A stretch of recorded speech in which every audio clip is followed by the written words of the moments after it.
ಗುರುಭ್ಯೋ ನಮಃ. ನಾನು ನಿಮ್ಮ ಜನಾರ್ದನ್ ಆಚಾರ್ಯ, ಜ್ಯೋತಿಷ್ಯ ಪಂಡಿತರು. ಈ ತಿಂಗಳು ನಾನು ಮಕರ ರಾಶಿಯ ಆಗಸ್ಟ್ ಮಾಸ ಭವಿಷ್ಯದ ಬಗ್ಗೆ ಹೇಳ್ತಾ ಇದ್ದೇನೆ. ಮೊದಲನೇದಾಗಿ ನಿಮ್ಮ ರಾಶ್ಯಾಧಿಪತಿ ಬಂದುಬಿಟ್ಟು ಶನಿ ಮಹಾತ್ಮ ಆಗಿರೋದ್ರಿಂದ ಈ ತಿಂಗಳಲ್ಲಿ ದ್ವಿತೀಯ ಸ್ಥಾನದಲ್ಲಿ ಶನಿ ಇದ್ದಾರೆ. ಆದರೆ ದುಡ್ಡಿನ ವಿಚಾರಲ್ಲಿ ನೀವು ತುಂಬ ಹುಷಾರಾಗಿರಬೇಕು. ಒಂದು, ವಿದೌಟ್ ಡಾಕ್ಯುಮೆಂಟು, ವಿದೌಟ್ ಪೇಪರ್ಸು ಯಾರ ಹತ್ರನೂ ದುಡ್ಡಿನ ವ್ಯವಹಾರ ಮಾಡಲಿಕ್ಕೆ ಹೋಗಬೇಡಿ.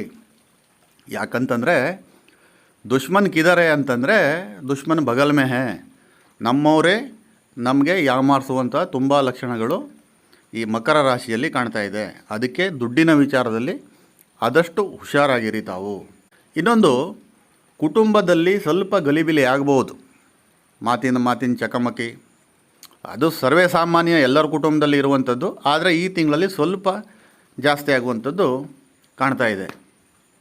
ಅದು ಬಿಟ್ಟರೆ ವಿದ್ಯಾರ್ಥಿ ಜೀವನದಲ್ಲಿ ಬಂದುಬಿಟ್ಟು ಲೇಜಿನೆಸ್, ನಾಳೆ ಓದಿದ್ರಾಯ್ತು, ನಾಡ್ದು ಓದಿದ್ರಾಯ್ತು, ಇವತ್ತು ಮಾಡುವಂಥ ಕೆಲಸ ನಾಳೆ ಮುಂದೂಡ್ಕೊಂಡು ಹೋಗುವಂಥದ್ದು ಇಲ್ಲಿ ಜಾಸ್ತಿಯಾಗಿ ಕಾಣ್ತದೆ ನನಗೆ. ಅದಕ್ಕೇ ಲೇಜಿನೆಸ್ ಬೇಡ ನಿಮಗೆ. ಏನಿದ್ರೂ ಕೂಡ ಇವತ್ತಿನ ಕೆಲಸ ಇವತ್ತೇ ಮಾಡಿ ಮುಗಿಸಿ. ಯಾಕಂತಂದರೆ ಈ ಮಕರ ರಾಶಿ ಅಂದ್ರೇ ಸ್ವಲ್ಪ ಲೇಜಿ.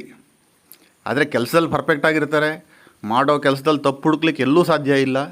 ಆದರೆ ಮಾಡಲಿಕ್ಕೇ ಸ್ವಲ್ಪ ಡಿಲೇ ಮಾಡ್ಕೊಂಡು ಹೋಗ್ತಾರೆ. ಅದಕ್ಕೇ ಇವರು ಸ್ವಲ್ಪ ಗಲಿಬಿಲಿಗೆ ಒಳಗಾಗ್ಬಿಟ್ಟು ಲೇಜಿನೆಸ್ ಜಾಸ್ತಿ ಆಗ್ತಾ ಹೋಗ್ತದೆ. ಅದನ್ನು ಮಾಡ್ಕೊಳ್ಳೋಕೆ ಹೋಗಬೇಡಿ.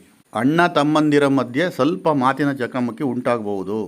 ನೀನು ಮಾಡೋದು ನನಗೆ ಸರಿಯಾಗೋದಿಲ್ಲ, ನಾನು ಮಾಡೋದು ನಿನಗೆ ಸರಿಯಾಗೋದಿಲ್ಲ ಅಂದ್ಕೊಂಡು ಈ ಸೋದರತ್ವದ ಒಂದು ಸಂಬಂಧದಲ್ಲಿ ಸ್ವಲ್ಪ ಏರುಪೇರು ಕಾಣಬಹುದು. ಅದು ಬಿಟ್ಟರೆ ಮಿಕ್ಕಿದ್ದೆಲ್ಲ ತುಂಬ ಚೆನ್ನಾಗಿದೆ, ಅದರಲ್ಲಿ ಏನೂ ಇಲ್ಲ. ಇನ್ನೊಂದು ಮುಖ್ಯವಾಗಿ, ನೀವು ಮಾಡುವಂಥ ಕೆಲಸದಲ್ಲಿ ನಾನು ನಿಮಗೆ ಹೆಲ್ಪ್ ಮಾಡ್ತೇನೆ ಅಂದ್ಕೊಂಡು ನಿಮ್ಮ ಯಾರಾದರೂ ಒಬ್ಬರು ಸ್ನೇಹಿತರು ಅಥವಾ ಯಾರೋ ಒಬ್ಬರು ಫ್ರೆಂಡು ಬಂದು ನಾನು ನಿಮ್ಗೆ ಸಹಾಯ ಮಾಡ್ತೇನೆ ಅಂದ್ಕೊಂಡ್ಬಿಟ್ಟು ಮುಂದೆ ಬರ್ಬೋದು. ಆದರೆ ಕೊನೆಯ ಕ್ಷಣದಲ್ಲಿ ಅವರು ನಿಮ್ಮಿಂದ ಹಿಂಜರಿಯುವಂಥ ಸಾಧ್ಯತೆ ಇದೆ. ಅಚ್ಚ ಭಾಷೆಯಲ್ಲಿ ಹೇಳಬೇಕು ಅಂತಂದರೆ ಲಾಸ್ಟಿಗೆ ಬಂದು ಕೈ ಎತ್ತುವಂಥ ಸಾಧ್ಯತೆ ಇದೆ. ನನ್ನಿಂದ ಆಗೋದಿಲ್ಲ, ಇದು ನೀನೇ ಮಾಡ್ಕೊಂಡು ಬಿಡು ಹೇಳುವಂಥದ್ದು ಇಲ್ಲಿ ಗೋಚಾರ ಆಗ್ತಾಯಿದೆ. ದಯವಿಟ್ಟು ಯಾರನ್ನು ನಂಬಿ ನೀವು ಯಾವುದೇ ಕೆಲಸನ ಕೈಗೆತ್ಕೋಬೇಡಿ. ಏನೇ ಇದ್ದರೂ ತಮ್ಮ ಕಾಲ ಮೇಲೆ ತಾವು ನಿಂತ್ಕೊಂಡು ತಮ್ಮ ಸ್ವಂತ ಒಂದು ಬುದ್ಧಿಶಕ್ತಿಯಿಂದ ನಿಮ್ಮ ಕೆಲಸ ಕಾರ್ಯವನ್ನು ಶುರು ಮಾಡಿ. ಇದು ನಾನು ನಿಮಗೆ ಒತ್ತಿ ಹೇಳ್ತಾ ಇದ್ದೇನೆ. ಹಾಗೆ ಈ ಭೂಮಿ, ವೆಹಿಕಲ್ ತೊಗೊಳ್ಳುವಂಥವ್ರು, ಹೈನುಗಾರಿಕೆ, ಈ ಡೆವಲಪ್ಮೆಂಟ್, ರಿಯಲ್ ಎಸ್ಟೇಟು, ಒಂದು ಜಮೀನು ತೊಗೊಂಡು ಡೆವಲಪ್ಮೆಂಟ್ ಮಾಡಿ ಮಾರ್ಕೆಟಿಂಗ್ ಮಾಡೋರಿಗೆಲ್ಲ ತುಂಬ ಒಳ್ಳೆಯ ಲಾಭ ಸಿಗ್ತದೆ ಈ ತಿಂಗಳಲ್ಲಿ ಇದಿಷ್ಟು ಏನು ಮಾರ್ಕೆಟಿಂಗ್ ಫೀಲ್ಡಲ್ಲಿದ್ದಾರೆ ಅವರಿಗೆಲ್ಲ ಬಹಳ ಒಳ್ಳೆಯದಾಗ್ತದೆ. ವೆಹಿಕಲ್ಲು ಕೂಡ ತಗೊಳ್ತೀರಾ, ಜಮೀನು ತಗೊಳ್ಳುವಂಥ ಲಕ್ಷಣ ಇದೆ. ಹೈನುಗಾರಿಕೆ ಅಂದರೆ ಈ ಹಸು ಕರುಗಳನ್ನೆಲ್ಲ ಸಾಕುವಂಥವ್ರು, ಫಾರ್ಮಿಂಗ್ ಮಾಡುವಂಥವ್ರಿಗೆ ತುಂಬ ಒಳ್ಳೆಯ ಟೈಮ್ ಇದು. ಕೆಲವೊಂದಿಷ್ಟು ಗೊಂದಲ ಬರುವಂಥ ಸಾಧ್ಯತೆ ಇದೆ. ಅಂದರೆ ಟೆನ್ಷನ್ಗಳು ಮಾಮೂಲಾಗಿ ಯಾವುದೇ ಒಂದು ಬಿಸ್ನೆಸ್ ಫೀಲ್ಡಿಗೆ ಇಳಿದಾಗ, ಯಾವುದೇ ಒಂದು ವೈವಾಹಿಕ ಜೀವನ ಆಗಿರಲಿ, ಕೌಟುಂಬಿಕತೆಯಿಂದ ಆಗಿರಲಿ, ಒಂದು ಸ್ವಲ್ಪ ಗಲಿಬಿಲಿ ಆಗ್ತದೆ, ಟೆನ್ಷನ್ ಆಗ್ತದೆ. ಆದರೆ ಅದಕ್ಕೆಲ್ಲ ಕಿವಿಗೊಡಬೇಡಿ, ಧೈರ್ಯವಾಗಿ ಆರಾಮ್ಸೆ ಮಾಡ್ಕೊಂಡೋಗಿ. ತುಂಬ ಚೆನ್ನಾಗಿದೆ ಈ ತಿಂಗಳು ನಿಮಗೆ. ಅದೇ ರೀತಿ ಸ್ವಲ್ಪ ಆರೋಗ್ಯದಲ್ಲಿ ಏರ್ಪೇರು ಆಗುವಂಥ ಸಾಧ್ಯತೆ ಇದೆ. ಸುಮ್ಮನೆ ಏನೋ ಒಂದು ಆಯಿತು, ಅದು ಗ್ಯಾಸ್ಟ್ರಿಕ್ಕಿಂದ ಆಯಿತು, ಇದು ನೆಗಡಿಯಿಂದ ಆಯಿತು ಅಂತ ಬಿಡೋಕೆ ಹೋಗಬೇಡಿ. ಹೆಲ್ತ್ ಚೆಕಪ್ನ ಮಾಡಿಸ್ಕೊಳ್ಳಿ. ಯಾವುದೇ ಕಾರಣಕ್ಕೂ ಅದನ್ನು ನೆಗ್ಲೆಕ್ಟ್ ಮಾಡೋಕ್ಕೆ ಹೋಗಬೇಡಿ. ನಿಮಗೇನಾದರೂ ಕೋರ್ಟು ಕಚೇರಿ ಇಂಥ ಏನಾದರೂ ಕೇಸ್ ಇದ್ದರೆ ಈ ತಿಂಗಳಲ್ಲಿ ನಿಮಗೆ ಜಯ ಖಂಡಿತವಾಗ್ಲೂ ಇರ್ತದೆ. ಇದರಿಂದ ಮುಕ್ತಿ ಹೊಂದಿ ನೀವು ಕೋರ್ಟ್ ಕೇಸಲ್ಲಿ ಜಯ ಗಳಿಸ್ಬೋದು. ಶತ್ರುಬಾಧೆ ಅಂತಂದರೆ ಎಲ್ಲರಿಗೂ ಸರ್ವೇ ಸಾಮಾನ್ಯ ಇದ್ದೇ ಇರ್ತದೆ.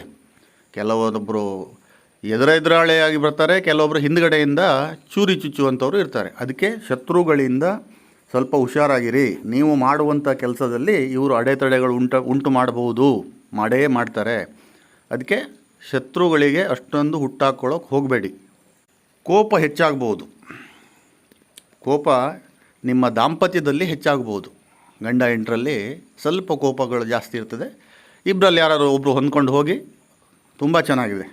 ಅನಗತ್ಯ ತಿರುಗಾಟ ಅಂತಂದರೆ ಏನು ಸುಮ್ಮನೆ ಯಾರು ತಿರುಗಾಡ್ತಾರಾ? ಇಲ್ಲ, ಯಾವುದೋ ಒಂದು ಕೆಲಸಕ್ಕೆ ಹೋಗಿರ್ತೀರಿ, ಅಲ್ಲಿ ನಿಮ್ಮ ಕೆಲಸ ಆಗಿರೋದಿಲ್ಲ, ಅದು ಸುಮ್ಮನೆ ತಿರುಗಾಟ ಅಲ್ವಾ? ಖರ್ಚು ಜಾಸ್ತಿ. ಅದಕ್ಕೇ ಎಲ್ಲೇ ನೀವು ತಿರುಗಾಡಬೇಕಾದ್ರೂ ಅಥವಾ ಎಲ್ಲಾದರೂ ಹೊರಗಡೆ ಕೆಲಸದ ಮೇಲೆ ಹೋಗಬೇಕಾದ್ರೂ ಹೊರಡೋ ಮುಂಚೆ ಪ್ರತಿಯೊಂದನ್ನು ನೀಟಾಗಿ ಕನ್ಫರ್ಮ್ ಮಾಡಿಕೊಂಡು ಹೊರಡೋದು ತುಂಬ ಒಳ್ಳೆಯದು. ಇಲ್ಲ ಅಂತಂದರೆ ಅನಗತ್ಯ ಖರ್ಚು ನಿಮಗೆ ಉಂಟಾಗ್ತದೆ. ಹಾಗೆ ರವಿ ಶುಕ್ರನಿಂದ ಒಳ್ಳೆಯ ಫಲ ಈ ತಿಂಗಳಲ್ಲಿ ನಿಮಗಿದೆ. ಖಂಡಿತವಾಗಲೂ ನೀವು ಯಾವುದೇ ಒಂದು ಮಾಡುವಂಥ ಕೆಲಸದಲ್ಲೂ ಕೂಡ ಶುಭವನ್ನೇ ಕೊಡ್ತಾನೆ ಈ ತಿಂಗಳು ಹೇಳೋದು ಇಲ್ಲಿ ನನಗೆ ಕಾಣಲಿಕ್ಕೆ ಸಿಗ್ತಾಯಿದೆ. ಕೇತುವಿನಿಂದಾಗಿ ಮತ್ತು ಶುಕ್ರ ಅಲ್ಲಿರೋದ್ರಿಂದ ನಿಮ್ಮ ತಂದೆಯ ಆರೋಗ್ಯದಲ್ಲಿ ಸ್ವಲ್ಪ ಜಾಗರೂಕತೆಯಿಂದ ತಾವು ನೋಡ್ಕೋಬೇಕು. ಯಾಕಂತಂದರೆ ಸಣ್ಣ ಅಪಘಾತ ಅಥವಾ ಏನಾದರೂ ಒಂದು ವಿಷಯದಲ್ಲಿ ಸ್ವಲ್ಪ ಅವ್ರ ಬಗ್ಗೆ ನೀವು ಕಾಳಜಿ ಇಟ್ಕೊಳ್ಳೋದು ತುಂಬ ಒಳ್ಳೆಯದು. ಆವಾಗಲೇ ಹೇಳಿದೆ ನಾನು, ಶತ್ರು ಬಾಧೆ ಅಂದ್ಕೊಂಡು. ಶತ್ರು ಬಾಧೆಯಿಂದ ನಿಮಗೆ ಕೈಗೆ ಬಂದಿರುವಂಥ ತುತ್ತು ಬಾಯಿಗೆ ಬರದೇ ಇರ್ಬೋದು. ಕೊನೆ ಈ ಮಕರ ರಾಶಿಯವರ ಒಂದು ಹಣೆ ಬರಹ ಏನು ಅಂತಂದರೆ, ಪ್ರತಿಯೊಂದು ಸ್ಟೆಪ್ಪು ಕರೆಕ್ಟಾಗಿ ಫೌಂಡೇಶನಿಂದ ಮಾಡ್ಕೊಂಡು ಹೋಗಿ ತುದಿ ಮುಟ್ಟಿ ಏನು ಸಕ್ಸಸ್ ಪಡಿತಾನೆ ಹೇಳಬೇಕಾದ್ರೆ ಆ ಬಿಲ್ಡಿಂಗೇ ಮುರಿದು ಬೀಳ್ತದೆ. ಫಿಲ್ಲರ್ ಹಾಕಿರ್ತೀರ, ಎಲ್ಲ ಹಾಕಿರ್ತೀರ, ಲಾಸ್ಟ್ ಏನು ತುದಿಗೆ ಹೋದ ಕೂಡಲೇ ಮುರಿದು ಬೀಳ್ತದೆ ಯಾವುದೇ ಒಂದು ಕೆಲಸ ಆಗಲಿ. ಅದಕ್ಕೇ ಆದಷ್ಟು ಜಾಗರೂಕತೆಯಿಂದ ನೀಟಾಗಿ ನೋಡಿ ಪ್ಲ್ಯಾನ್ ಮಾಡಿ ನೀವು ಮಾಡಿದರೆ ಜಯ ಖಂಡಿತವಾಗೂ ಇರ್ತದೆ. ಆದರೆ ಈ ಶತ್ರುಗಳಿಂದ ದೂರ ಇರಿ. ಅವರು ನಿಮಗೆ ಕೈಗೆ ಬಂದ ತುತ್ತು ಬಾಯಿಗೆ ಹಾಕೋ ಕೊಡೋದಿಲ್ಲ. ಅದಕ್ಕೇ ಅವರಿಂದ ದೂರ ಇರಿ. ಉದ್ಯೋಗದಲ್ಲಿ ಬಂದರೆ, ಉದ್ಯೋಗ ಇಲ್ಲದೇ ಇದ್ದವರಿಗೆ ಉದ್ಯೋಗ ಸಿಗ್ತದೆ. ಉದ್ಯೋಗದಲ್ಲಿ ಇದ್ದವರಿಗೆ ಪ್ರಮೋಷನ್ ಅಂತೂ 100% ಆಗ್ತದೆ. ನಿಮಗೆ ಸಮಾಜದಲ್ಲಿ ಒಂದು ಒಳ್ಳೆಯ ಸ್ಥಾನ ಮಾನ ಗೌರವ ಸಿಗುವಂತಹ ಒಂದು ತಿಂಗಳು ಇದು. ನಿಜವಾಗಲೂ ಖಂಡಿತವಾಗಲೂ ಈ ತಿಂಗಳಲ್ಲಿ ನಿಮಗೊಂದು ಗೌರವ ಸನ್ಮಾನ ಪ್ರಾಪ್ತಿ ಆಗ್ತದೆ. ತುಂಬ ಜನರಿಗೆ ಹೆಲ್ಪ್ ಮಾಡ್ತೀರಾ ನೀವು ಈ ತಿಂಗಳಲ್ಲಿ. ಅದು ಗೊತ್ತೋ ಗೊತ್ತಿಲ್ಲದೋ, ನಿಮಗೇ ಗೊತ್ತಿಲ್ಲದೇ ತುಂಬ ಜನರಿಗೆ ಹೆಲ್ಪ್ ಮಾಡುವಂಥದ್ದು ಇಲ್ಲಿ ಕಾಣ್ತಾ ಇದೆ ನನಗೆ. ಈ ಕೆಲವೊಬ್ಬರು ಕೈಲಿ ಆಗದೇ ಇದ್ದವರು, ಅಂದರೆ ತೀರಾ ಬಡತನದಲ್ಲಿದ್ದವರಿಗೆ ಬೆನ್ನೆಲುಬಾಗಿ ನಿಂತು ಸಹಾಯ ಮಾಡುವಂತಹ ಎಲ್ಲ ಗುಣಲಕ್ಷಣಗಳು ಮಕರ ರಾಶಿಯಲ್ಲಿ ಈ ಆಗಸ್ಟ್ ತಿಂಗಳಲ್ಲಿ ಕಾಣಲಿಕ್ಕೆ ಸಿಗ್ತದೆ. ಆದಾಯ ಬಂತು ಅಂದ್ಕೊಂಡು ದುಂದು ವೆಚ್ಚ ಕಮ್ಮಿ ಮಾಡಿ. ಈ ದುಂದು ವೆಚ್ಚದಿಂದ ಎಲ್ಲವೂ ನಷ್ಟವನ್ನು ಅನುಭವಿಸುವಂತಹ ಸಾಧ್ಯತೆ ಇರ್ತದೆ. ಅದಕ್ಕೆ ಮಕರ ರಾಶಿಯವರಿಗೆ ಸ್ವಲ್ಪ ಎಚ್ಚರಿಕೆ.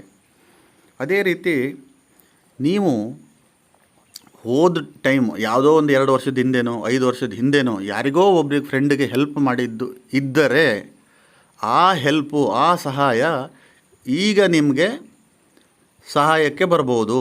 ಅಂದರೆ ಅವ್ರು ಯಾರೋ ಒಬ್ಬರು ನೀವು ಹೆಲ್ಪ್ ಮಾಡಿರೋವಂಥ ವ್ಯಕ್ತಿ ಈಗ ಬಂದು ನಾನು ನಿಮ್ಗೆ ಹೆಲ್ಪ್ ಮಾಡ್ತೇನೆ, ನಾನು ನಿನ್ನ ಜೊತೆ ನಿಂತ್ಕೊಳ್ತೇನೆ ಅಂದ್ಕೊಂಡು ಹೇಳಿ ನಿಮ್ಮ ಸಹಾಯಕ್ಕೆ ಬರುವಂಥ ಲಕ್ಷಣಗಳಿದೆ. ಆದರೂ ಸ್ವಲ್ಪ ಅವ್ರ ಬಗ್ಗೆನೂ ಜಾಗೃತರಾಗಿರಿ. ಬೆಂದಾಗಲೇ ಅಡುಗೆ ರುಚಿ ಗೊತ್ತಾಗೋದು. ಮನುಷ್ಯ ನೊಂದಾಗಲೇ ಜೀವನದಲ್ಲಿ ಬುದ್ಧಿ ಬರೋದು. ಅದಕ್ಕೆ ಯಾರನ್ನು ಅಷ್ಟೊಂದು ನಂಬದೆ ನಿಮ್ಮ ಸ್ವಂತ ಬುದ್ಧಿಯಿಂದ ಪ್ರತಿಯೊಂದನ್ನು ಮಾಡಿ ಈ ಮಕರ ರಾಶಿಯವರಿಗೆ ಖಂಡಿತವಾಗಲೂ ಈ ತಿಂಗಳಲ್ಲಿ ಜಯ ಸಿಕ್ಕೇ ಸಿಗ್ತದೆ. ಅದರಲ್ಲಿ ನೋ ಡೌಟ್. ನೀವೊಂದು ಪರ್ಫೆಕ್ಟ್ ಪರ್ಸನ್ ಆಗಿ ಈ ತಿಂಗಳಲ್ಲಿ ಹೊರಗಡೆ ಬರ್ತೀರಾ. ಇನ್ನೊಂದು ವೆರಿ ಇಂಪಾರ್ಟೆಂಟ್ ಮಕರ ರಾಶಿಯವರಿಗೆ, ಅವರಿಗೆ 6th ಸೆನ್ಸ್ ಹೇಳುವಂಥದ್ದು ಒಂದಿರ್ತದೆ. ಅವರು ಯಾವುದೇ ಕೆಲಸ ಮಾಡೋ ಮೊದಲೇ ಆ 6th ಸೆನ್ಸ್ ಅವ್ರಿಗೆ ಹೇಳ್ತಾ ಇರ್ತದೆ, ಇದು ಮಾಡು, ಇದು ಮಾಡು, ಆಗುತ್ತೆ, ಇಲ್ಲವೋ ಇದು ಆಗೋದಿಲ್ಲ, ನೀನು ಮಾಡಬೇಡ ಹೇಳುವಂಥ ಸೂಚನೆ ಅವರು ಮನಸ್ಸು ಆವಾಗವಾಗ ಹೇಳ್ತಾ ಇರ್ತದೆ. ಅದು ನಿಜ ಅಂತಂದರೆ ನೀವು ನನಗೆ ಕಾಮೆಂಟಲ್ಲಿ ಹೇಳಿ. ಯಾಕಂತಂದರೆ ನಾನು ತುಂಬ ಜನರಿಗೆ ಇದನ್ನು ಚೆಕ್ ಮಾಡಿ ನೋಡಿದ್ದೇನೆ. ಅದಕ್ಕೇ ನಿಮ್ಮ 6th ಸೆನ್ಸನ್ನು ನೀವು ನಂಬಿ ನಿಜವಾಗಲೂ ನೀವು ಸಕ್ಸಸ್ ಆಗ್ತೀರಾ ಅಂತ ಹೇಳ್ತಾ ನಂದು 2 ಮಾತನ್ನು ಮುಗಿಸ್ತೇನೆ. ಎಲ್ಲರಿಗೂ ನಮಸ್ಕಾರ. ಸರ್ವೇ ಜನ ಸುಖಿನೋ ಭವಂತು.